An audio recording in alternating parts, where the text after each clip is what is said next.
I want to talk about sex for money.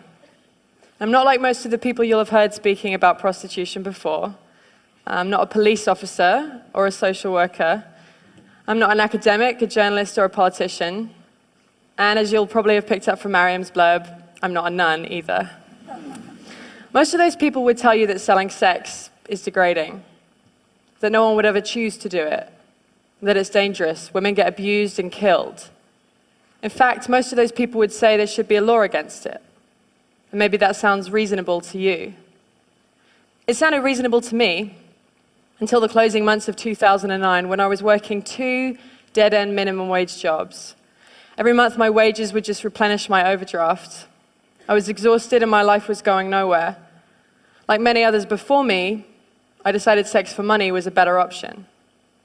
Now don't get me wrong, I would have loved to win the lottery instead, but it wasn't going to happen anytime soon, and my rent needed paying. So I signed up for my first shift in a brothel. In the years that have passed, I've had a lot of time to think. I've reconsidered the ideas I once had about prostitution. I've given a lot of thought to consent and the nature of work under capitalism. I've thought about gender inequality and the sexual and reproductive labor of women. I've experienced exploitation and violence at work. I've thought about what's needed to protect other sex workers from these things.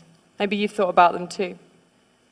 In this talk, I'm going to take you through the 4 main legal approaches applied to sex work throughout the world and explain why they don't work, why prohibiting the sex industry actually exacerbates every harm that sex workers are vulnerable to. And then I'm going to tell you about what we, as sex workers, actually want. The first approach is full criminalization. Half the world, including Russia, South Africa, and most of the US, regulate sex work by criminalizing everyone involved. So that's seller, buyer, and third parties. Lawmakers in these countries apparently hope that the fear of getting arrested will deter people from selling sex. But if you're forced to choose between obeying the law and feeding yourself or your family, you're going to do the work anyway and take the risk. Criminalization is a trap. It's hard to get a conventional job when you have a criminal record. Potential employers won't hire you. Assuming you still need money, you'll stay in the more flexible, informal economy. The law forces you to keep selling sex, which is the exact opposite of its intended effect. Being criminalized leaves you exposed to mistreatment by the state itself.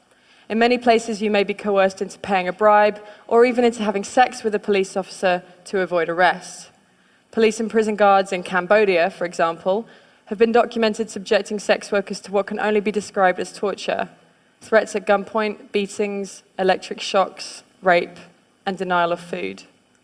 Another worrying thing, if you're selling sex in places like Kenya, South Africa, or New York, a police officer can arrest you if you're caught carrying condoms, because condoms can legally be used as evidence that you're selling sex.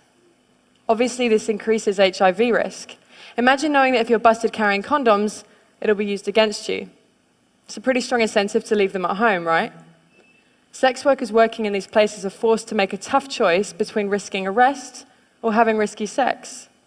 What would you choose? Would you pack condoms to go to work?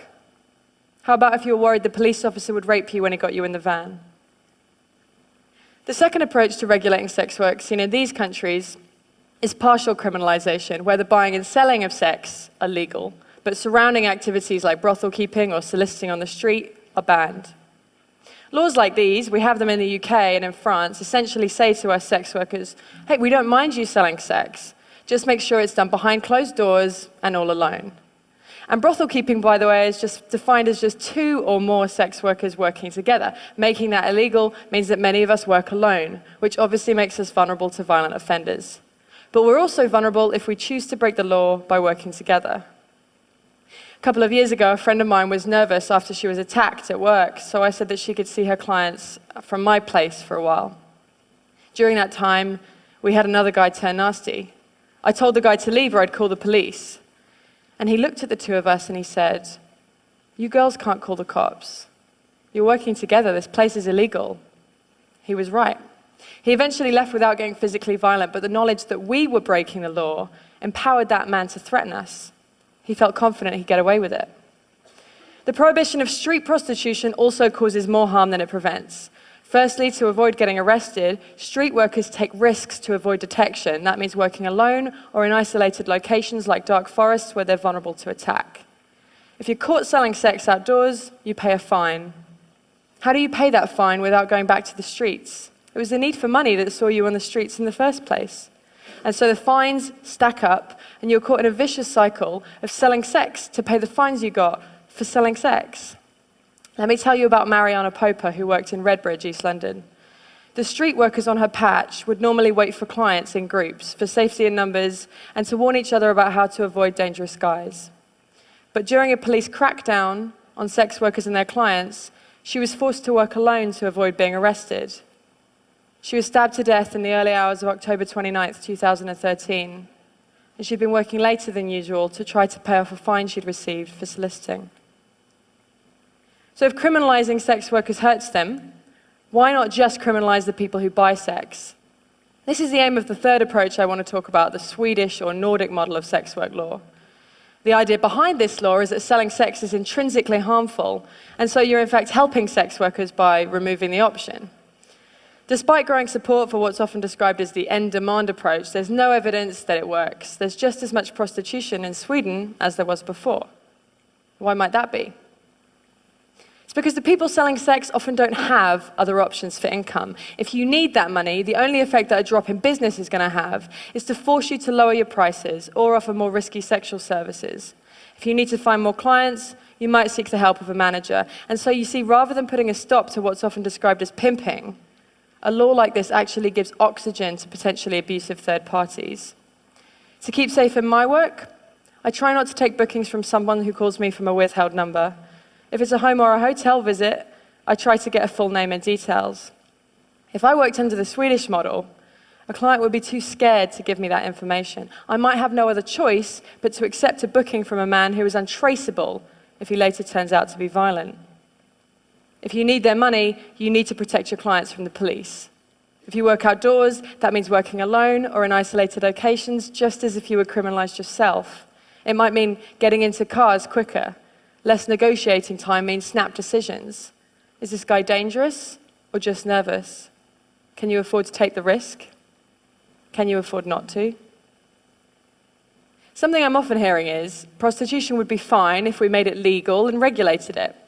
We call that approach legalization, and it's used by countries like the Netherlands, Germany, and Nevada in the US. But it's not a great model for human rights. Under state-controlled prostitution, commercial sex can only happen in certain legally designated areas or venues, and sex workers are made to comply with special restrictions like registration and forced health checks. Regulation sounds great on paper, but politicians deliberately make regulation around the sex industry expensive and difficult to comply with. It creates a two-tiered system, legal and illegal work. We sometimes call it backdoor criminalization. Rich, well-connected brothel owners can comply with the regulations, but more marginalized people find those hoops impossible to jump through. And even if it's possible in principle, getting a license or proper venue takes time and costs money. It's not going to be an option for someone who's desperate and needs money tonight. They might be a refugee or fleeing domestic abuse. In this two-tiered system, the most vulnerable people are forced to work illegally, so they're still exposed to all the dangers of criminalization I mentioned earlier. So, it's looking like all attempts to control or prevent sex work from happening make things more dangerous for people selling sex. Fear of law enforcement makes them work alone, in isolated locations, and allows clients and even cops to get abusive in the knowledge they'll get away with it. Fines and criminal records force people to keep selling sex, rather than enabling them to stop. Crackdowns on buyers drive sellers to take dangerous risks and into the arms of potentially abusive managers. These laws also reinforce stigma and hatred against sex workers. When France temporarily brought in the Swedish model 2 years ago, ordinary citizens took it as a cue to start carrying out vigilante attacks against people working on the street. In Sweden, opinion surveys show that significantly more people want sex workers to be arrested now than before the law was brought in. If prohibition is this harmful, you might ask, why is it so popular? Firstly, sex work is and always has been a survival strategy for all kinds of unpopular minority groups. People of color, migrants, people with disabilities, LGBTQ people, particularly trans women. These are the groups most heavily profiled and punished through prohibitionist law. I don't think this is an accident. These laws have political support precisely because they target people that voters don't want to see or know about. Why else might people support prohibition? Well, lots of people have understandable fears about trafficking. Folks think that foreign women kidnapped and sold into sexual slavery can be saved by shutting a whole industry down. So let's talk about trafficking. Forced labor does occur in many industries, especially those where the workers are migrants or otherwise vulnerable, and this needs to be addressed. But it's best addressed with legislation targeting those specific abuses, not an entire industry. When 23 undocumented Chinese migrants drowned while picking cockles in Morecambe Bay in 2004, there were no calls to outlaw the entire seafood industry to save trafficking victims. The solution is clearly to give workers more legal protections, allowing them to resist abuse and report it to the authorities without fear of arrest. The way the term trafficking is thrown around implies that all undocumented migration into prostitution is forced. In fact, many migrants have made a decision out of economic need to place themselves into the hands of people smugglers. Many of them do this with the full knowledge that they'll be selling sex when they reach their destination. And yes, it can often be the case that these people smugglers demand exorbitant fees, coerce migrants into work they don't want to do, and abuse them when they're vulnerable. That's true of prostitution, but it's also true of agricultural work, hospitality work, and domestic work. Ultimately, nobody wants to be forced to do any kind of work, but that's a risk many migrants are willing to take because of what they're leaving behind. If people were allowed to migrate legally, they wouldn't have to place their lives into the hands of people smugglers. The problems arise from the criminalization of migration, just as they do from the criminalization of sex work itself. Right? This is a lesson of history. If you try to prohibit something that people want or need to do, whether that's drinking alcohol or crossing borders or getting an abortion or selling sex, you create more problems than you solve. Prohibition barely makes a difference to the amount of people actually doing those things, but it makes a huge difference as to whether or not they're safe when they do them. Why else might people support prohibition?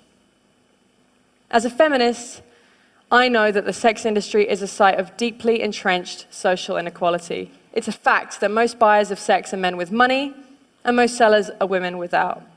You can agree with all that, I do, and still think prohibition is a terrible policy. In a better, more equal world, maybe there would be far fewer people selling sex to survive. But you can't simply legislate a better world into existence. If someone needs to sell sex because they're poor, or because they're homeless, or because they're undocumented and they can't find legal work, taking away that option doesn't make them any less poor, or house them, or change their immigration status. People worry that selling sex is degrading. Ask yourself, is it more degrading than going hungry, or seeing your children go hungry? There's no call to ban rich people from hiring nannies or getting manicures, even though most of the people doing that labor are poor migrant women. It's the fact of poor migrant women selling sex specifically that has some feminists uncomfortable. And I can understand why the sex industry provokes strong feelings. People have all kinds of complicated feelings when it comes to sex. But we can't make policy on the basis of mere feelings, especially not over the heads of the people actually affected by those policies. If we get fixated on the abolition of sex work, we end up worrying more about a particular manifestation of gender inequality rather than about the underlying causes. People get really hung up on the question, well, would you want your daughter doing it? That's the wrong question. Instead, imagine she is doing it. How safe is she at work tonight? Why isn't she safer? So, we've looked at full criminalization, partial criminalization, the Swedish or Nordic model, and legalization, and how they all cause harm. Something I never hear asked is, what do sex workers want? After all, we're the ones most affected by these laws. New Zealand decriminalized sex work in 2003. It's crucial to remember that decriminalization and legalization are not the same thing. Decriminalization means the removal of laws that punitively target the sex industry, instead treating sex work much like any other kind of work. In New Zealand, people can work together for safety, and employers of sex workers are accountable to the state. A sex worker can refuse to see a client at any time, for any reason, And 96% of street workers report that they feel the law protects their rights. New Zealand hasn't actually seen an increase in the amount of people doing sex work, but decriminalising it has made it a lot safer. But the lesson from New Zealand isn't just that its particular legislation is good, but that crucially, it was written in collaboration with sex workers, namely the New Zealand Prostitutes Collective. When it came to making sex work safer, they were ready to hear it straight from sex workers themselves. Here in the UK, I'm part of sex worker-led groups like the Sex Worker Open University and the English Collective of Prostitutes. And we form part of a global movement demanding decriminalisation and self-determination. The universal symbol of our movement is the red umbrella. We're supported in our demands by global bodies like UNAIDS, the World Health Organization, and Amnesty International. But we need more allies. If you care about gender equality, or poverty, or migration, or public health, then sex worker rights matter to you. Make space for us in your movements. That means not only listening to sex workers when we speak, but amplifying our voices. Resist those who silence us, those who say that a prostitute is either too victimized, too damaged to know what's best for herself, or else too privileged and too removed from real hardship, not representative of the millions of voiceless victims. This distinction between victim and empowered is imaginary. It exists purely to discredit sex workers and make it easy to ignore us. No doubt many of you work for a living. Well, sex work is work too. Just like you, some of us like our jobs, some of us hate them. Ultimately, most of us have mixed feelings. But how we feel about our work isn't the point. And how others feel about our work certainly isn't. What's important is that we have the right to work safely and on our own terms. Sex workers are real people. We've had complicated experiences and complicated responses to those experiences. But our demands are not complicated. You can ask expensive escorts in New York City, brothel workers in Cambodia, street workers in South Africa, and every girl on the roster at my old job in Soho, and they will all tell you the same thing. You can speak to millions of sex workers and countless sex worker-led organizations. We want full decriminalization and labor rights as workers.